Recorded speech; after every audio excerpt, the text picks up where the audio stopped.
Welcome to the Revenue Rewired podcast, hosted by StringCan Interactive's visionary CEO, Jay Feitlinger, and no-nonsense COO, Sarah Shepard. We're here to accelerate your revenue and give your marketing purpose. Welcome to the 5th episode, where we are going to talk about a pretty juicy topic. I think it's scary for a lot of people, or more intimidating, maybe just the unknown. But for us, we jumped in because we were scared, and that is artificial intelligence, or AI, as everyone's calling it. Taking over the world. Oh, man, sentience is around the corner, but not really. So what we are going to do to tackle this topic in a more accessible way is 3 parts: the past, the present, and the future. So how did we even get to using it in our agency? How are we sort of absorbing it and using it today? And then what do we think the future looks like? And we'll take it a little high level because I think there's a really juicy follow-up one from a couple of things that you and I have been learning, like the conference you've been to, and we're just continuing to absorb because it's not going anywhere. So let's actually rewind and talk about how did we even get to when it came on the scene. And sort of like, for me, the moment I think where we start from was when OpenAI and ChatGPT launched, and it sort of felt like a softish launch where people were talking about it in our network, and it was like, oh, have you used it yet? Have you tried it? And what are you doing with it? And it was only from a select few people, but it had taken the world by storm. It was definitely something everyone was talking about. And I remember you felt a very particular way. Is that what you recall where the starting point was? I mean, can I be real? I think I wanted to throw up. Selfishly, from a business owner perspective, the minute started becoming more mainstream. I was getting hammered by so many peers who own businesses. Be like, "Oh my God, are you worried that your company is going to close tomorrow?" And a lot of, as you may recall, a lot of the communication out there when, ChatGPT especially became, popular, where everyone was using it from, people in high school all the way through near retirement. And so I was afraid at first. And then I'm like, you know what? Rather than, putting my head in the sand, let's just embrace it and learn from it. And maybe we could find a way to leverage it. And so as I started doing that, I started feeling a lot more comfortable, where I felt like it was going to be an amazing tool that we can leverage to help not only our business but also our clients. And then, as you mentioned, I went to a really popular large AI conference, and I went into that still a little scared about where this is going to take our business and how we're going to evolve. And as I went through that and I learned about all the limitations and technical requirements and the prompt engineering, all the things around it, and I started talking with more and more companies out there, like our potential and current clients, just the confusion around some of it and some of the data coming out of it, it just really wasn't where it needed to be. And so I stopped being scared fully and said, okay, I don't think this is going to kill agencies. I think it's definitely going to hurt certain roles within various different industries. But I just saw it as an amazing opportunity for us. And I'm just really appreciative that our entire team took it from that kind of positive perspective about how this is going to improve our lives, both personally and professionally, and then help us do a better job in servicing our clients. Is that how you felt? I'm just curious. Like, what are your thoughts? Well, it's kind of funny because the whole, you're a little more risk taker than I am. And so felt like I didn't have enough facts. Like, well, what would I even start using this for? And when you started using it, it's funny when you do stuff, I'm like, oh, now I got to catch up, or Jay's going to have no one to talk to about this.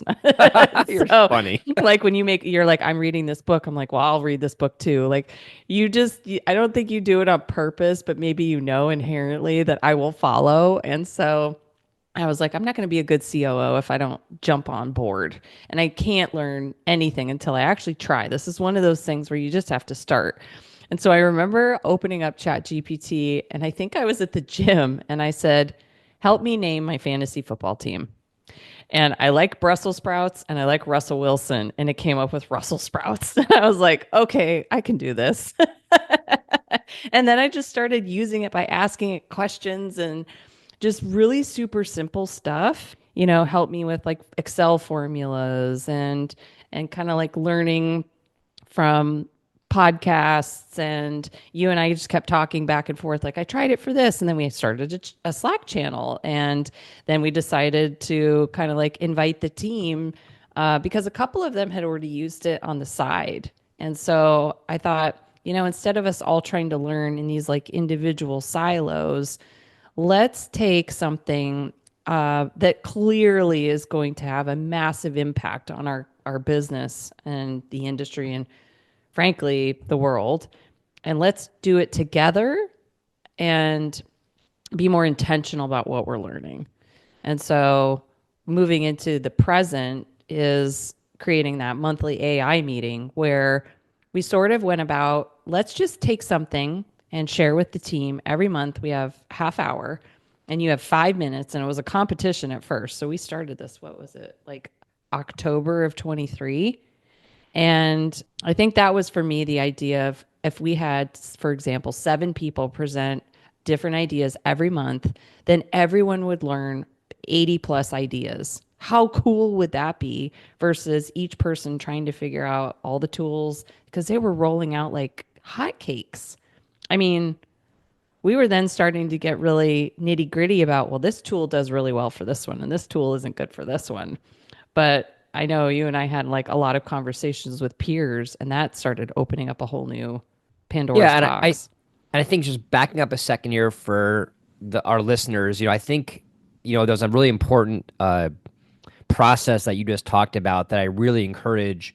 If everyone got one thing out of this current podcast show, it'd be around engagement with all those around you. And so again, back to that conference I went to, and I spoke with a lot of agencies because this was for months the hottest topic everyone was talking about, and unfortunately, a lot of agencies don't have. I mean, obviously, I'm biased. I'm really proud of us, but they don't have like a me and you situation, and so that typically it's like one person who's both the visionary and the integrator. Who's leading the direction of the organization and overseeing operations, and they were coming at this from a fear perspective and wasting a lot of energy worrying about, oh my gosh, tomorrow we might not have a job or a business. And what I love Mm. about what we did is back to the present comment is we said the only way this is going to work well is not doing what everyone else is doing. Is most companies are maybe assigning one person to be the AI expert, and that's the person that's learning about prompt engineering and training all the team members and figuring out how this could work. And I think the approach that we took, I think, is the reason why this the last couple of years has gone so well for us, is that we have everyone involved. And so, to your point, with those, like for example, the monthly AI meetings, I'm seeing that some people are coming to meetings and talking about how it impacts their role. Some are about how it impacts the company and or our clients, and some are actually bringing up personal stuff like travel and exercise programs and all that kind of stuff. And so that's the part that I did want to share is that, if your company ideally has a lot more than one person, you really should divide and conquer this to figure out how to work. And then the second part I wanted to share real fast, which I talked a little bit about a few minutes ago with me and you, the part that I also love back to the past and the present is bad for our company. I often look at these as shiny objects and just I get so excited, as you know, which is good or bad, about all this new stuff. And I just went 1,000 miles per hour in leveraging it in everything that I do. And I never thought about, well, are there any challenges to worry about, like legal constraints and communication to partners and clients and all that kind of stuff. And so I have to say, I really appreciated your perspective before we fully embraced it, probably about maybe a year or so ago. You looked into all the logistics around that and teaching us about not to be overly paranoid, but the things we should be thinking about policies and procedures and communication and transparency and all the things where it is a little bit of wild, wild west still.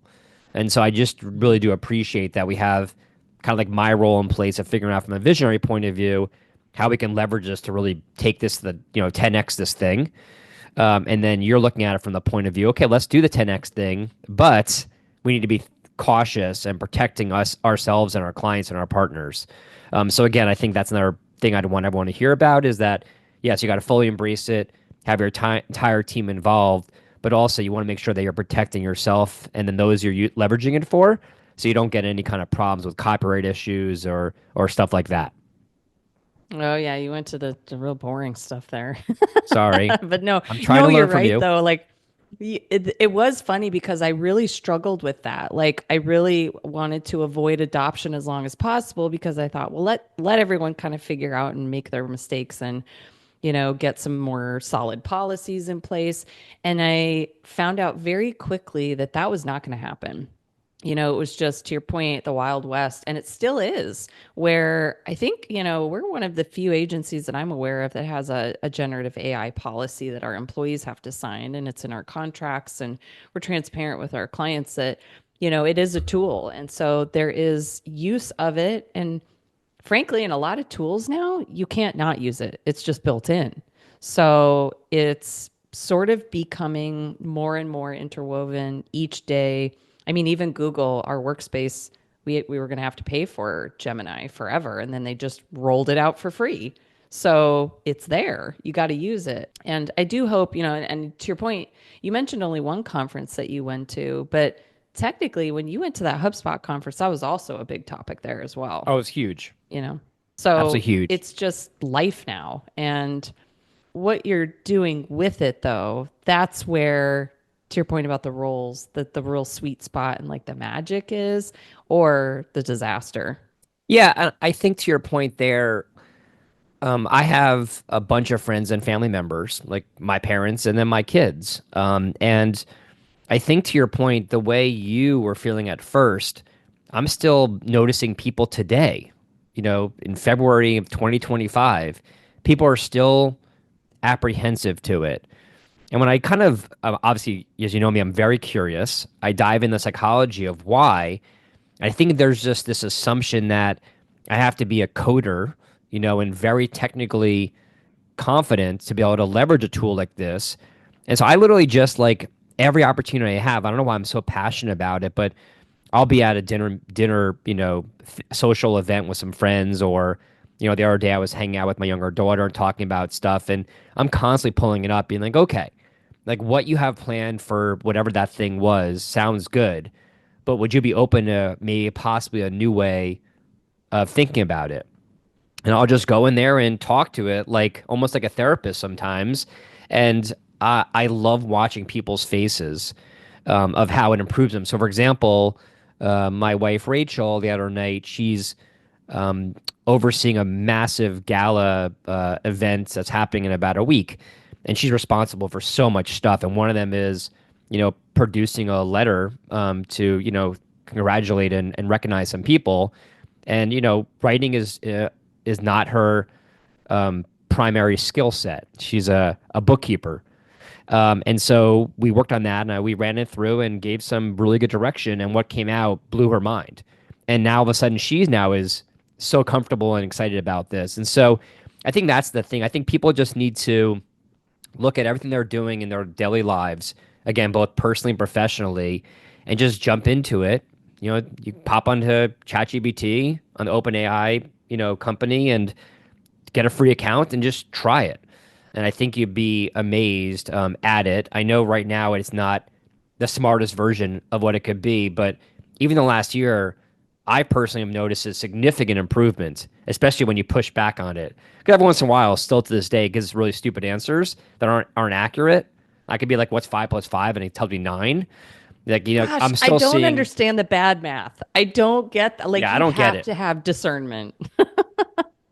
So again, so it's not where it needs to be yet, but again, from being that we're so involved in it, and I'm not sure if you agree, but from my perspective, the last year or so, it has significantly improved to the point where, again, I'm not recommending this for people that are just starting out, but if you're more intermediate level and already leveraging this, about 6 months ago, I built a custom GBT, which sounds hard, but it's not. and I use it as kind of like my own advisor to level me up. Because right now it's like I don't really have a person per se that I can rely on a daily basis as a coach. And so it has shown for me, it helps me a ton dealing with conflict, improving communication, think about things from a different perspective, improving my writing. It's all that stuff. And so I know it's making me a better version of myself at least from a professional point of view. So I think, again, it's all about embracing it. Yeah, as we're talking, it's reminding me of at risk of dating myself here, but when you first started Googling, I remember using Ask Jeeves, and you had Oh to my be gosh. so hyper specific and so detailed in the search query to get the best result, or you're going to be looking through a bunch of garbage. And that's sort of what we're with right now is I can laugh about it. I actually gave it some math. I said, here's a number. I want to assign it to these people. Help me figure out a good formula. And then it gave me back a total that was beyond the number I gave it. And I said, how did you come up with a total that was beyond my budget? And it was like, oh, my apologies. Let me go rework that. And I thought, how many people just take it at its word? You still have to refine the tool. And then part of it is, how are you wording it? So you have to change your approach to get a better output, which I think makes humans think better and smarter just to get a better, smarter result from AI. And it's an explosion of innovation. I mean, just even from the systems that are running the massive amounts of chips, the chips themselves, the systems that are cooling the chips to process the data. It's just a really deep world.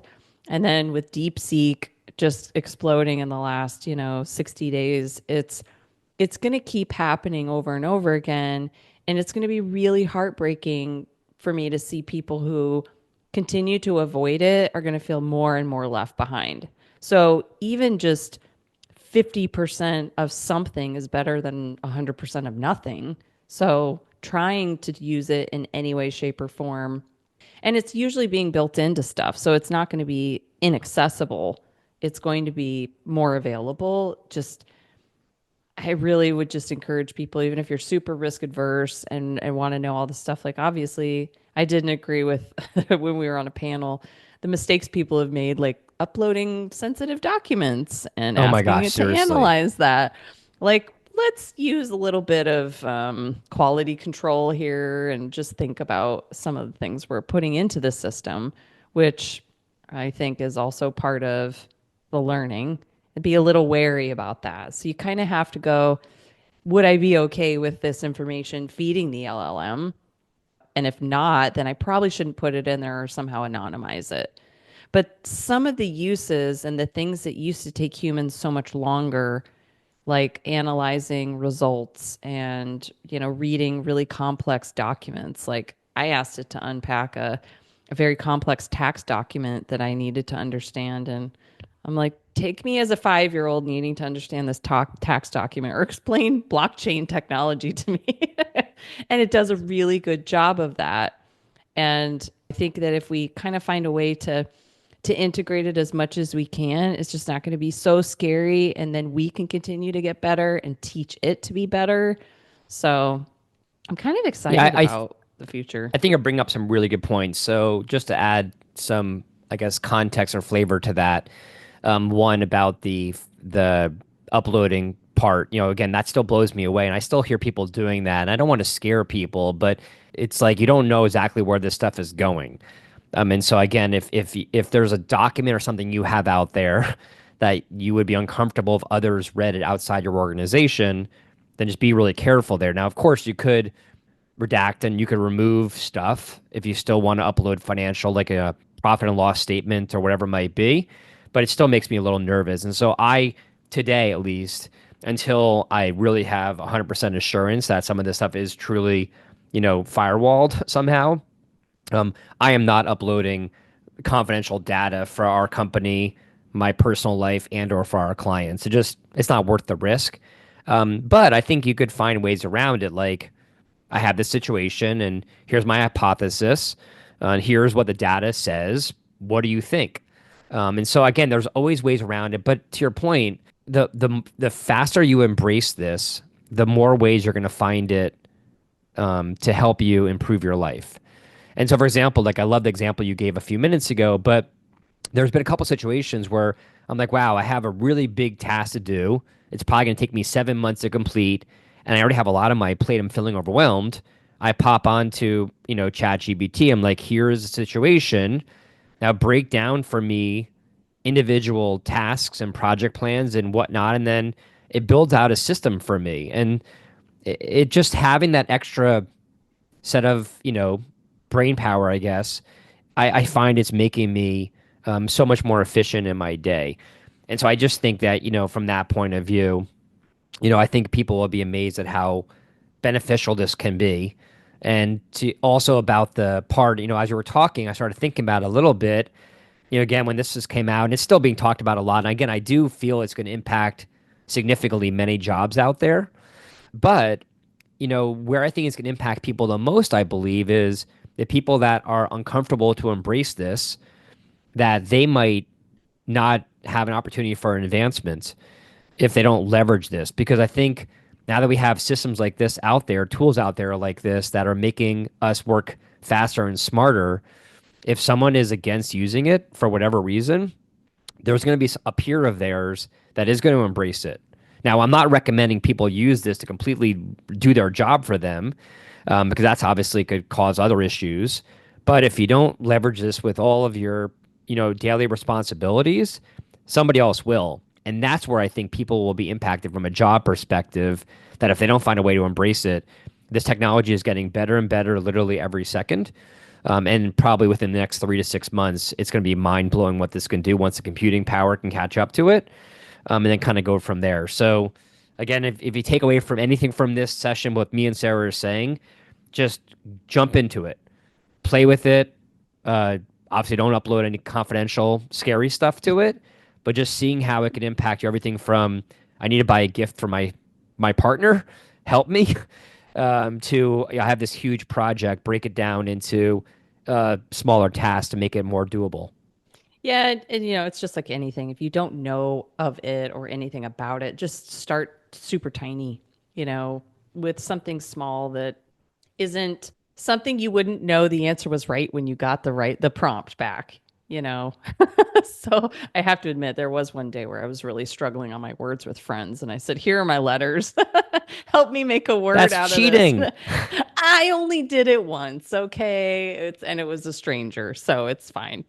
But it is really fascinating from a marketing perspective how I am happy some of our clients are super savvy about it. And yeah, we are using it. Absolutely. I think it makes you a better marketer. I really do because you have to get really smart. And we know when we see some of this stuff, the garbage that comes out of it, garbage in, garbage out. And so you still have to be really strategic and really thoughtful with what you put into it. But I like it from a perspective of it does make me a better communicator. If I naturally will communicate in a certain style, but I know the client wants more refined bullets. If I give the chat GPT a TLDR answer and I'm like, please make this more accessible to the client when I reply to them. I love stuff like that. And I think our team's doing such a good job of that and making, more effective communications, and the written word is just going to continue to get better. And there are just millions of ways that we're using it here and there. And I like what it's doing to make us think more critically about what we're putting into it in the first place. 100% agree. So what do we think the future looks like then, Jay? I'll be a robot. I don't know. Put on your tinfoil hat, Oh my roll gosh. your Well, your magic 8 ball. I I I do want to share that, this is a chat I have had with many clients and prospective clients and other, friends that are looking for getting some advice. Just keep in mind this is a tool. This is a tool similar to everything from QuickBooks to Google Analytics and everything in between. And so it's not a replacement for people. And again, I'm sure it's going to get better and better and better. Um, but again, to your point, I love how you said garbage in, garbage out. I've tested it with, a brand new account, or a friend's brand new account, and the answers it gives are a lot dumber, than the ones that it gives me. And again, it's a learning system. And so, the better you are at giving it direction and advice and where you're at and working off of your stuff and tone of voice and all those things, the better the output's going to be. So I do believe that on the future side, it's going to be really interesting to see how it's going to find a more efficient way to learn about the person inputting the request, the prompt, and how it can speed up that out. Because that's probably one of the areas that I have found for people. They're like, oh, this is stupid. And I think, well, is the system or the tool stupid, or the prompt you gave was stupid, or a combination thereof?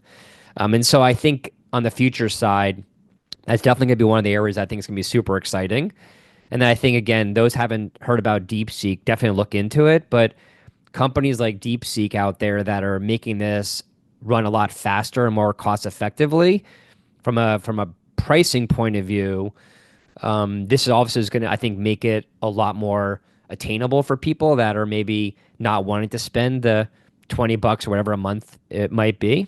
So I think that's going to be another area that's going to come down where it's going to become so ingrained in our day-to-day lives and everything that we do, and cost likely will not be a prohibitive factor. I think it's just going to be the person's comfort level of just leveraging it. I think those are probably going to Mm, be, I think, some big things out there. But yeah, again, it's interesting to see, like, look at Elon Musk with all of his, issues and banter with Sam Altman on the OpenAI side. It just, there's a lot of interesting, you know, politics going on here that I think could either help it or hurt it. And so I just think, people should be watching this closely. I don't think at this point it's going to be going away. It's almost like, again, the internet coming out. Again, when you look at all that kind of stuff out there, was like, what is this whole thing? Or even like when the iPhone came out, Microsoft, the head of it was like, who's going to want to use an iPhone? There's no keyboard on there. They should, instead use, our device instead, kind of thing. And look what happened there. So this is definitely going to be a tool that's going to be here forever, and it's just going to get better and better. So I think the future is going to be, don't get left behind, embrace it, see how it can help you, like I mentioned before. And then we got to watch where this is going to go, but obviously protect yourself, because I think what's going to happen, unfortunately, not to scare people, but there's a lot of really smart hackers out there, and scam artists. And I think the downside of AI is it's going to make their lives easier. We're already seeing that when Google came out with the recent article, I think through Forbes, about, again, how AI is allowing these people to make things even smarter to get your information, and cause you problems. So I would say maybe be a little bit more cautious from that kind of perspective, but don't allow it to prevent you from trying this out.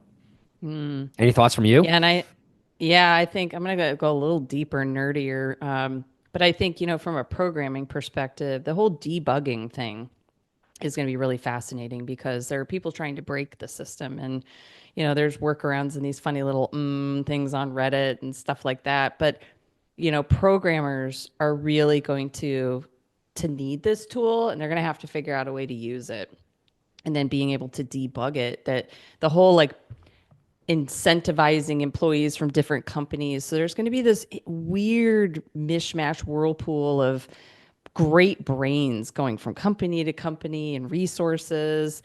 And then, even deeper than that, I do think there's going to be an interesting like power structure physically. Like the power to run this is insanity. I mean, it's physically a lot of electricity generation, or however, the server systems, and it's mind blowing. And so there is probably some sort of limitation on the capacity. Like where we are now is the dumbest AI, as you said, and it will get smarter, but we've kind of like started peaking a little bit. We've got to now start refining it. And we have to be careful too about what is coming out of our prompting and the results that we're getting, because it's pulling from the internet. That's the only place this information comes from, or what you feed it. And so I always remember, stories about history being written. And so whatever is on the internet, it's not always true. And so you're going to be fed information from a tool that is also being fed untrue information. So you really have to still be discerning and say, does this actually sound true? Yeah, it is pulling from what you would consider to be fact, but is it really? Is it really pulling from something that is end all be all completely inarguable as fact? And I would say not always, not I'm true. curious to get your point on this real fast. I know gonna be wrapping up here in a minute, but the ethical side of this though is one that I'm finding myself flip-flopping on a daily basis. And so, for example, I got involved in a really interesting banter, we'll call it, with a contact of mine via LinkedIn. And he was showing me how excited he was, where he built an automated system where not only is he doing nothing on LinkedIn, but also not responding. And so he has a system in place where it's tracking all of the trending data around his ICP, ideal client profile. It's connected to LinkedIn and posting for him at least once a day, as often as it wants. It then is creating the content, the images, all the details, and then it's also monitoring those posts and responding on behalf of people. Now, what's interesting is one of the comments he got was very likely from an AI system itself. And so now all of a sudden, his AI system and that AI system were itself talking back and forth on LinkedIn. And so there's an ethical situation going on there where it's like, how far do you push it and what's okay? And then in addition, I do wonder what's going to happen with the platforms. Like, I would not want to be an executive owning LinkedIn, for example. Obviously, like look at Facebook. They're or Meta. They're much more advanced and they have their own AI system, and so they're probably fully embracing it. But even them, it's like, what are they going to allow and not allow, and how are they going to police this? And are there going to be any kind of copyright infringements with, people taking copy or photos or whatever it might be? And so I'd be curious because I'm struggling with this on the ethical side. I don't know how far to push it. I do feel like we need to make sure that we have our voice, or else what's the point? I also am struggling on the engagement side where I love relationships and connections. Today, I'm saying today strongly, I'm very uncomfortable with having an AI system managing my responses and supportive to people. I don't think I would ever be comfortable with that, but I might change. I guess my mind might be changed in a month. So I'm curious, Sarah, from your point of view. I know me and you are a little different here. Ethically, how do you feel about if you saw someone make a LinkedIn post, for example, not only the initial post, but also the engagement with comments, and they were doing nothing, with their AI system was doing it all for them 100%? Would you be okay with that? Would that make you uncomfortable? Would that be bad? What do you think?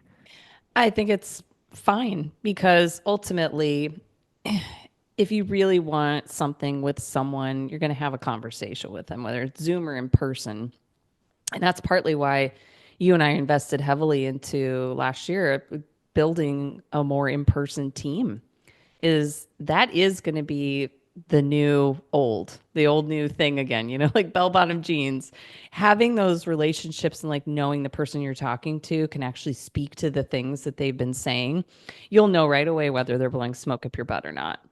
And so I think it's fine, like, absolutely, if that's how you want to present yourself. But if you can't back it up later, and if you trained the AI, then in an effect, it is saying all the things that you would have said anyways.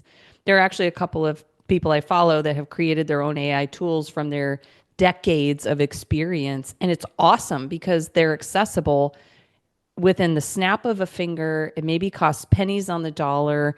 And it's so awesome to have that kind of knowledge at your fingertips that was their knowledge in the first place. Now, from the ethical standpoint, there are certain countries that have changed, that, like Japan, I think, is more open and says if the information's out there, the information's out there. It's available for you to use.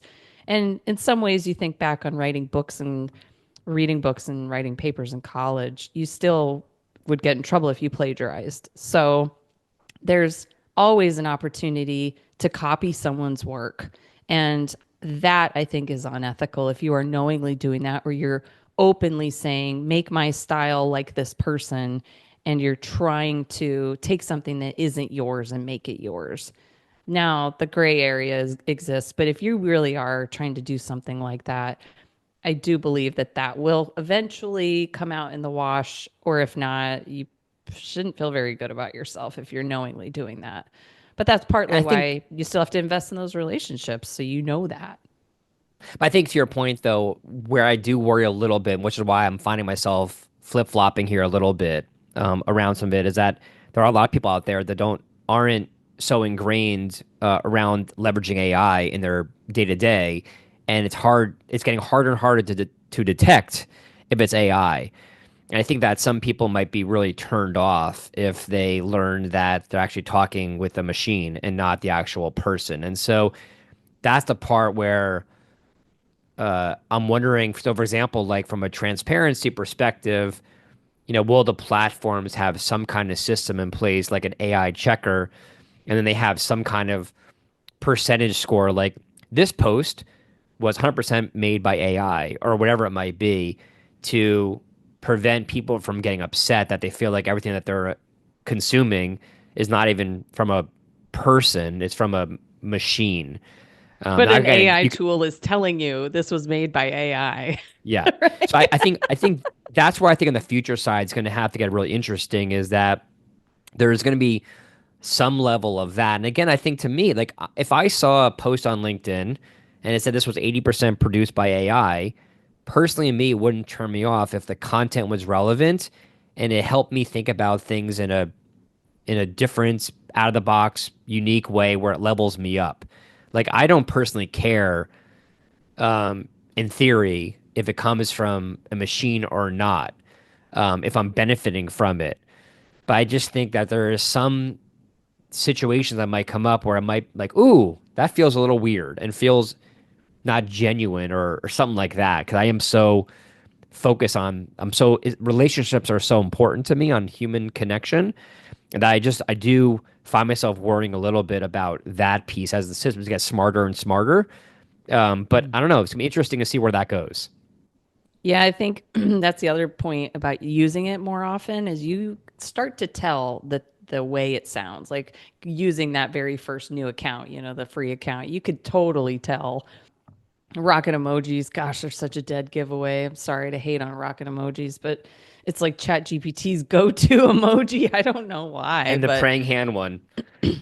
oh, I haven't noticed that one as much, but there's certain things like, and I think that's why people have resulted to telling more personal stories on LinkedIn. If you've noticed, like they give more context and the images are a little more personal. And so it's starting to hit this swing. And I think the future is so crazy. It's so unknown, but it's also going to be really exciting and scary at the same time. But we could have this conversation in a month and it'll be completely different. Definitely. And I think again to wrap it up then, it's like, back to the whole point of the podcast though, it's like from a revenue perspective, again, it just like take that seriously where this is going to uncover opportunities in your business and not just in the marketing and sales departments on how to be smarter about creating more relevant content and engagement with current and prospective clients, but also everything kind of in the operational world is the AI system is gonna, if you embrace it the right way, is going to allow you to completely rewire on how you're growing your business. And that's the part which is why I'm so excited about it is I I really confidently can say it's made a significant difference in our business, not only for ourselves but also for our clients. And I'm seeing it helping so many other organizations. And so, if your company is at a place where you are growth seeking, and I don't know what business owners would not be, if you aren't doing this today, do it. And if you want to have a conversation about it, because hopefully you could tell we're pretty passionate about it, be happy. Reach out to us. Be happy to get in a conversation and just talk a little bit about, some, dipping your toe in the water of some things that you could be doing today. 'Cause I bet you within a few minute conversation, either Sarah or myself could help you uncover some creative ways you can leverage it. And if you're a little worried about it still from the business side, from a personal perspective, it has become like my virtual assistant. Hopefully, Mm. my family isn't listening to this, but I built a whole custom GBT around supporting me to be a better dad and a husband. And so for my wife and for my kids, on a weekly basis at a minimum, it is giving me creative ideas what I can do to be there for them more, to be more supportive, to ask more questions, to show more engagement. It's still me doing it, but the idea of where it came from is from ChatGPT. And That's so so cool. yeah, but I think that's where I think you could start. It's like from a personal point of view, it can make everything that you invest in, like going on a trip to Spain or Italy. I'm sure, Sarah, where you're at now, you probably have used it a Oh, fair I amount to did. help I was you. like, give me all the day trips, like help me within an hour of where I'm at. It was Yep, really helpful for a it's 7 week lovely. trip. Yeah. Well, good thing you can't give rocket emojis as gifts. So, That's cute. all right. Well, we'll wrap it up for this episode of Revenue Rewired. As always, your questions are welcome at podcast@stringcaninteractive.com. Have a great Thanks, day, everyone. guys. Appreciate it. Thanks for tuning in to the Revenue Rewired podcast. Send us your questions to podcast@stringcaninteractive.com and follow us for more insights to drive your business forward.